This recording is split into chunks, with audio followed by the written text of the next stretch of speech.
Good morning. Welcome to Comic Artist Pro Secrets. I'm Ethan Van Sciver. I hope you guys enjoyed last night's live stream with Diversity in Comics. I know a lot of people have been asking me to team up with him and do some sort of collaboration for quite a while. And I think just last night just felt like the right time to do it. It was kind of spontaneous. And I think that I was motivated by how great the Vox Day live stream went. I plan to do more of those. I think they're really, really good, interactive, fun. I love talking to other YouTubers, especially ones that have more established sort of followings that have been doing this longer. I've got a lot to learn, so I do enjoy talking to them and picking their brains. Let's see, so what were my takeaways from last night? I think, first of all, I think it was to kind of dispel this myth that was going around that I single-handedly built up diversity in comics, which is hilarious. I mean, Captain Cummings did a whole video like saying like Ethan Van Sciver did not build up diversity in comics or the skeptic community. Basically, the video was his way of saying, I did. Which I think is true. I think he actually is the one who inspired Richard C. Meyer and gave him tips and direction. I found him later and find the idea still of using YouTube as a means of communication with my fans to be refreshing and revolutionary, and I'm surprised other people don't do it. I think that, you do need to have some kind of ability to speak offhandedly and to pontificate. I'm okay with both of those things, but I guess not everyone is. Still, I enjoy it so much. I enjoy this channel. I enjoy you guys, and I enjoy events like that. And I love making those trailers. If you haven't seen the trailer for me versus diversity in comics, it's still up on this channel. You should go take a look at it. It's so much fun. More will come. I want to do more chats, more live chats with basically anyone in comics. I think it's important. It's good exposure. And I've asked quite a few people, and everyone's kind of busy, but they're all sort of slated somewhere to appear and do interviews. I'll bring them to you as they become available. Let's see. So one thing that that I think that the interview did was kind of bring a timeline to how his rise to power. Is it power? I think that's kind of maybe an extreme word, but his rise to popularity and to prominence has happened, and why it happened. I still find the milkshake incident to be baffling.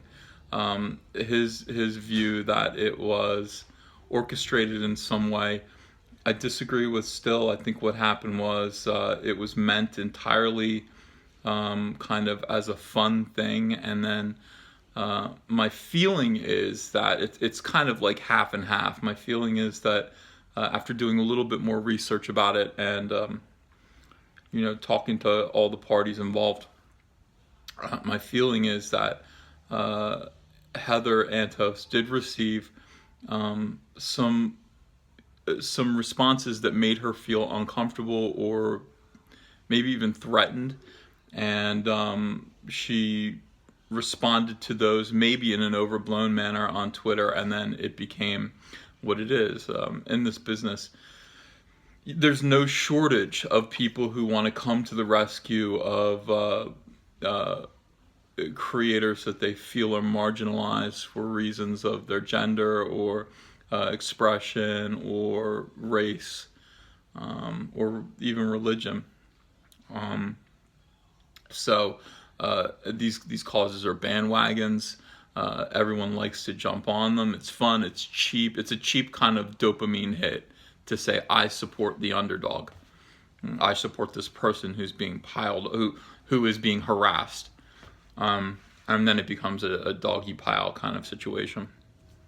And I think that it's so funny that the icon of what is becoming known as Comicsgate is a milkshake.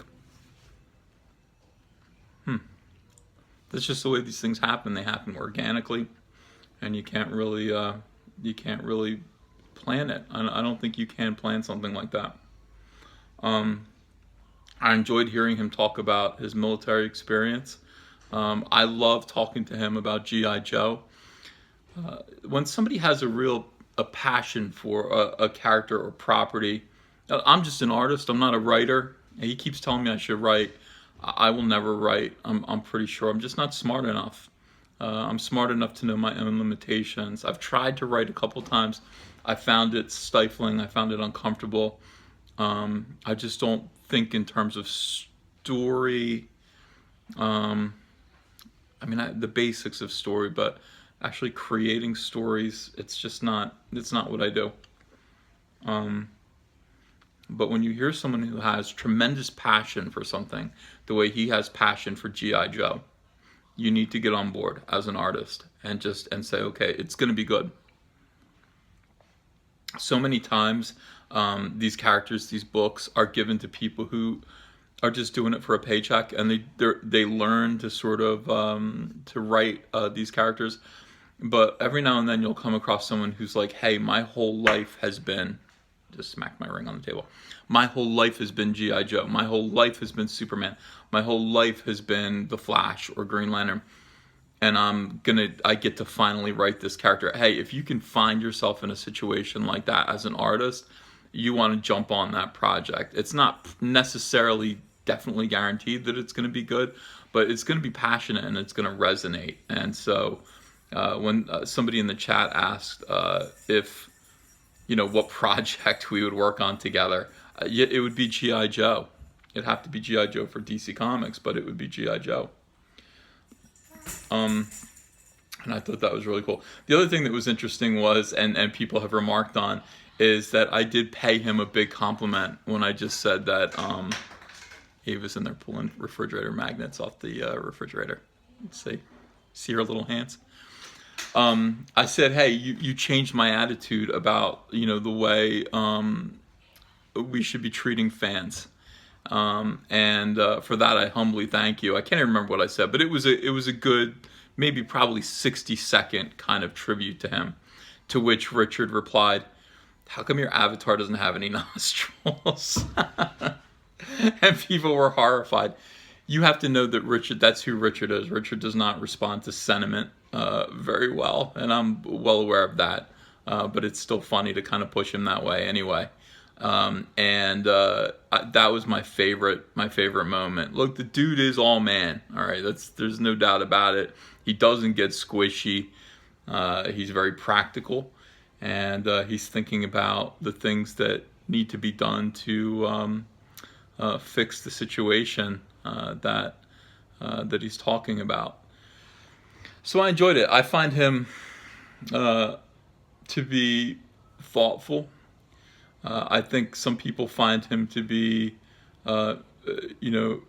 maybe like a little bit of a pit bull. I mean, he's a dog. He goes after something that's bothering him, and he wants to talk it out. He's always been that way. He's always someone who won't let it go until it's solved, until the problem is solved. He's just not going to let it go. People that think that he's going to go away, I've seen no evidence in his life, in his the way he conducts himself, in the way he approaches anything, that he's ever going to go away. He's still working on comics. He's still working on his own comics, even though now that he's kind of prominent, he's received a lot of discouragement. He's not going to quit. Many people would quit after getting kind of kicked around like that. He's not going to do that. He's not going to quit doing his YouTube channel. It's too important to him. And thank God. We don't agree about everything. There are some things that he said that I find to be mean sometimes, and I'll tell him, I can't go along with that, and you really shouldn't say things like that. But I'm not his dad. I'm not even his brother. I can't really tell him what to say or do. All I can do is register my disagreement. I'm afraid I have to do that because as a professional who people associate me with him, it sometimes is important for me to kind of stand up and just sort of draw a line and delineate. Believe it or not, people believe that, if you have a friend, it's because you must agree with him about everything. That's just not how I choose my friends. My friends oftentimes disagree with me about everything, and I disagree with everything about them, but it doesn't matter. They're people. They're people who I like to be around. And so that obviously takes precedence for me over whether or not we're 100% in accord with each other's views and the things that we say and the things that we do. Still, at the same time, it is something that I feel that friends should do when somebody kind of steps out of line or says something that is rude or cruel or hurtful. And we all do it. I mean, we nobody's perfect. We all kind of make mistakes and say things that we shouldn't say. It's part of being human, being fallible. And I think that a friend should tell a friend, you've gone too far there. And to his credit, Richard is someone who wants to hear that kind of criticism. He's been good to me. He's been nice to me. So I do appreciate that. He's been supportive of my work on his channel, and that's something I do appreciate. And I support his work so long as it pertains to reminding people that comics should be escapist entertainment. The comics can be anything, but shouldn't be a vehicle for political propaganda. They should be an escape from political propaganda, since everything now seems to be inundated with political propaganda. This is our corner of the universe. This is our little corner of pop culture, and there's no reason why we can't defend the gates from outside intruders who mean this hobby and this industry harm. And I guess that's what Comicsgate is, isn't it? It's the gate. It's the watchtower, the wall, where those of us who love this hobby and who love the characters, who love superheroes, who love the fans, and who want this hobby to continue to be a source of fun and togetherness and inclusion for everyone, regardless of gender and sexual preference and expression, regardless of religion, regardless of race. Everyone is welcome, and that's what I believe Comicsgate probably stands for. That's what I stand for. I hope that's what you stand for too. Thank you again. Thank you everyone for joining up. I'll tell you practically, we had nearly 1,100 people watching that chat. Richard's never seen anything like that. I've never seen anything like that. It's pretty impressive. I think I have to listen to us again, but I think we sounded pretty good. And I personally got 300 new subscribers off of that. So welcome everyone, welcome. Enjoy the content here. Yeah, it was a success. Thank you very much, everyone. I'll see you today. I'll have another video. I am working on and will hopefully finish another gender swap video. I started working on it yesterday, but I had to put it down for other work. But I'll finish that today and I'll post it later on tonight. All right, you guys have a great day. Bye.